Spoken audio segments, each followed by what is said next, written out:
il faut vous laver les mains tout le temps. C'est important. Képp kuy ñëw seen kër ku fa dugg na raxas loxoom raxas ko bu baax et virus bi ci poumon lay dugg bu duggee sa poumon da ngay sonn instant bi je ressens fatiguement général foog naa ne dina xaw a tane sax mais maa ngi gën a xaw a sonn tuuti tey dafa metti c'est pas easy virus la rek comme grippe mais aussi c'est pas facile ça se contagion bi dafa gaaw trop ku ñu raxas leen seen loxo à chaque instant chaque 10 minutes chaque 15 minutes le matin nga naan ndox di naan ndox saa su ne c'est important di naan ndox rek foo leen toll di naan ndox bu duggee ci sa yaram boo naanee ndox dina ko wàccee bu dugg ci seen poumon c'est pas facile du tout il faut ku nekk rek sa bopp nga am xalaat di raxas sa loxo di bañ a joxe loxo moom ñu bañ a joxe loxo et puis di muslu rek di muslu c'est pas facile depuis mercredi mardi je suis très fatigué foog naa ne tey nii week-end bi dina tane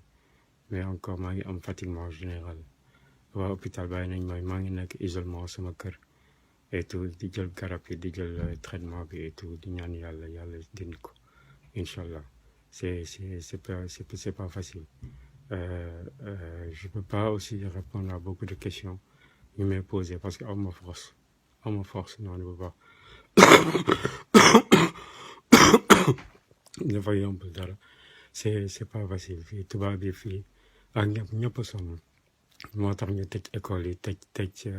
arrêté manifestation yi parce que contagion bi dafa gaaw trop dafa gaaw si bu nuyoo loxo wala kenn ku nekk sa wet sax di wax mën na la contaminer yombul dara donc da leen raxas seen loxo ba pare di naan ndox saa su ne le matin surtout nga naan ndox le matin chaque fois di naan ndox parce que bu nekkee ci sa loxo ba nga laal sa bakken wala dara ba duggee ci sa poumon yi lay dugg boo naanu lay ndox te boo duggee ci sa poumon yi da ngay sonn lool là je suis fatigué da ngay sonn c'est épuisant instant bi maa ngi ressentir benn fatiguement général sa articulation lay jàpp et puis ak sama digg ginnaaw dafay métti et tout da ngay sonn c'est fatigant yàlla suturaal rek virus la nag comme grippe ak palu ñoo